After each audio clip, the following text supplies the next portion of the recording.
Panjang anak tentu seiring dengan ketidakperhatian keluarga ya, sekolah dan lingkungan. Jadi ketika semakin tidak diperhatikan atau ada pun kegiatan lain, tapi anak merasa itu tidak dibutuhkan ya, sehingga hanya pemenuhan rutinitas dan melepaskan kewajiban. Maka screen time akan panjang ya. Hal ini diperburuk dengan kurangnya fasilitas yang diharapkan anak dalam tumbuh kembangnya. Dan di ujung sana ya yang membuat anak tidak dapat memfilter apapun yang diterimanya dalam gadgetnya. Dan ini tentu butuh pendampingan atau petugas pendamping atau membangun kapasitas anak agar mampu menyaring informasi yang boleh dan tidak boleh. Sehingga anak mendapatkan makna yang mengarah semuanya tentu kepada tumbuh kembangnya. Lalu yang kedua, Mas Bram, selama ini kita mengenal dari 24 jam waktu anak, ya misalnya 7 jam berada di rumah, 7 jam berada di sekolah, dan 7 jam berada di lingkungan. Namun dengan kehadiran digital, semuanya itu berubah, apalagi pasca pandemi. Sementara kebutuhannya sama, hanya cara didapatkannya berubah ya. Hanya memang sayangnya kalau di dunia digital seperti tentu dunia rimba ya. Anak dalam mengakses tidak mengenal makna, contoh, ada figur yang mendampingi, sentuhan yang bermakna, sehingga partisipasi anak itu memang betul-betul bermakna. Nah, yang ketiga, Mas Bram, peristiwa berbagai hal setelah screen time panjang ini ada dampak positif dan negatif ya. Tapi yang jelas tadi yang disampaikan oleh Mas Bram bahwa mudah diukur misalnya terkait tumbuh kembang anak soal berat badan gitu ya, lebih banyak menatap layar dan tentu ini akan berdampak kepada kesehatan mata dan seterusnya. Dan jadi secara emosi mungkin dia bergerak ya, berinteraksi di dunia digital. Namun emosi ini disalurkan kepada makanan gitu ya, yang menyebabkan malnutrisi, berat badan yang tidak ideal, dan bahkan penyaluran emosinya sangat buruk ya. Kebanyakan ya tentu anak lebih banyak lama di gadget itu. Nah, yang keempat, yang terakhir yang kita lihat peristiwa di Riau, ada anak TK yang melakukan kekerasan seksual pada temannya. Ini adalah salah satu dampak betapa anak-anak kita terpapar dengan konten-konten negatif seperti pornografi. Nah, saya kira ini bisa kita bayangkan apa yang dipicu, yang dilakukan oleh orang tua yang tanpa pengawasan, yang pada akhirnya membuat situasi buruk bagi anak-anak kita.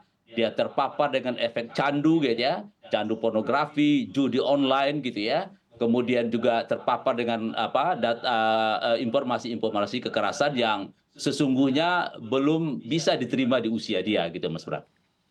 Oke, baik. Dan ini yang perlu diwaspadai dan juga diantisipasi secara bersama-sama juga baik orang tua ataupun anak-anak begitu. Saya akan bertanya juga ke Pak Firman. Pak Firman, kalau dari tanggapan Anda terkait budaya digital yang mana juga sudah menyerang anak-anak bangsa kita, seperti apa dari kacamata Anda? Ya baik, saya akan menjawab sesuai dengan latar belakang perhatian saya di budaya dan komunikasi digital. Jadi adanya penggunaan waktu yang cukup besar untuk screen time, untuk menatap layar demikian intens, itu kalau kita tinjau bahwa terjadi kontestasi dengan medium-medium yang lain dan ternyata medium digital ini mampu memberikan kepuasan yang tinggi kepada para penggunanya. Tadi Indonesia sebagai negara yang menggunakan perangkat digital paling tinggi jumlah waktunya, dan juga bagi anak-anak sebetulnya mereka mempunyai berbagai macam medium. Jadi selama ini dalam perkembangannya kita punya medium cetak, buku-buku, kemudian majalah, tabloid dan sebagainya, juga khusus buat anak-anak. Demikian juga untuk yang dewasa, selain yang cetak juga ada elektronik, semuanya lengkap sebetulnya. Tetapi kemudian kenapa ketika di awal tahun 2000-an mulai masuk atau populer perangkat digital, media sosial dan sebagainya, kita menjadi negara yang konsumsi perangkat digitalnya sangat tinggi, itu berarti ada kepuasan yang diberikan oleh perangkat digital ini. Nah ini kemudian ketika mungkin tidak ada perlawanan dari medium-medium yang lainnya, kita lebih menerima medium digital sebagai perkembangan zaman, akhirnya itulah yang terjadi. Dan hari ini kalau kita lihat dengan semakin maraknya muncul media-media sosial, bukan hanya Facebook, Instagram, YouTube, kemudian sekarang semakin marak penggunaan TikTok dan sebagainya. Ini menunjukkan bahwa variasi-variasi konten yang diberikan oleh medium-medium tersebut mampu memenuhi kebutuhan informasi, kebutuhan hiburan dari para penggunanya, termasuk anak-anak. Nah ini tentu saja bukan suatu keadaan yang baik-baik saja. Tadi banyak pengaruh konten ini bercampur aduk antara yang mendidik bisa memang menghasilkan keterampilan tertentu, bahkan anak saya juga belajar gitar dari YouTube, tetapi juga contoh-contoh kehidupan yang buruk seperti kita lihat beberapa saat yang lalu sekelompok anak-anak muda yang menabrakkan diri ke truk yang sedang berjalan, atau tadi perilaku-perilaku pelecehan seksual yang sebelumnya mungkin tidak menjadi pengetahuan dari mereka yang ada di usia anak, sekarang menjadi pengetahuan bagi mereka. Seperti itu, Mas Bram. Oke, baik. Saya akan kembalikan ke Pak Jasra. Pak Jasra, karena memang melihat begitu ya kurikulum saat ini juga banyak merubah hal-hal yang bersifat konvensional menjadi digital. Apakah kalau ditimbang-timbang lebih banyak dampak negatifnya atau positifnya untuk anak-anak dapat memegang gawai atau gadget di usia-usia yang terbilang masih kecil? Ya, saya kira pendidikan dunia digital kita ya tentu harus, kalau bisa harus menjadi mata pelajaran tersendiri ya, terutama dalam mengenal prinsip-prinsip berinteraksi di sana. Tentu ini dilakukan dalam rangka mengurangi ancaman di sekitar anak ya, soal dampak negatif yang dipertanyakan oleh Mas Bram ya. Tentu apa yang disampaikan tadi ya, Pak Firman ya, tentu terkait edukasi tentu banyak juga, dan tentu salah satu sisi tentu menjadi kebanggaan kita ya di dalam Konvensi Hak Anak menyatakan bahwa setiap anak memiliki hak untuk mengakses informasi yang layak ya. Jadi ada garis besar ya soal informasi yang layak, baik itu dalam bentuk tulisan, dalam bentuk video dan seterusnya. Nah, saya kira kebutuhan ini tentu tidak bisa ditunda ya. Tinggal lagi bagaimana kita berharap, karena kalau kita serahkan pengasuhan itu kepada digital, dia tidak punya perasaan. Dia seperti pisau bermata dua gitu.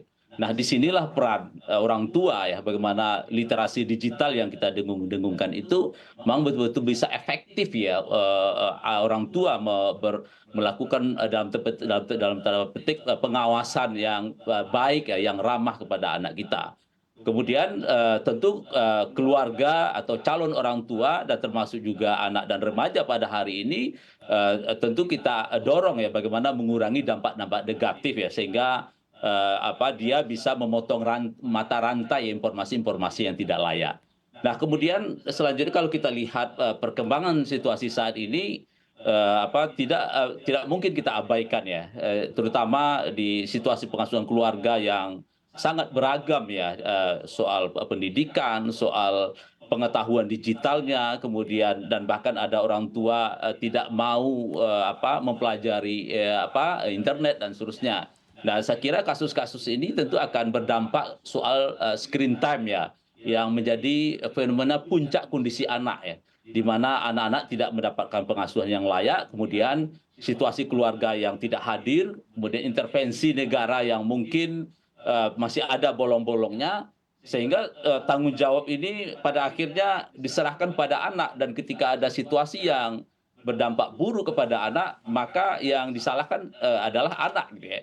Seperti kasus yang di Riau ini kan, anak melakukan kekerasan seksual di usia yang sangat belia gitu ya, padahal sebelumnya dia menonton tontonan-tontonan yang tidak baik. Dan PR-nya Mas Bram sebetulnya kita sudah tahu ya dampak dari industri candu ini ya, rokok, internet gitu ya, kemudian narkoba, kemudian judi online dan seterusnya. Pertanyaan kita adalah bagaimana rehabnya?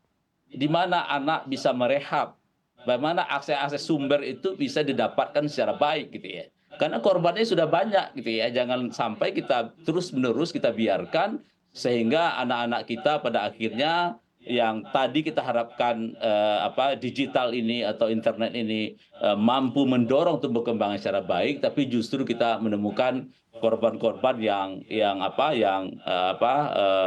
generasi emas yang kita harapkan itu menjadi generasi cemas gitu Mas Bram.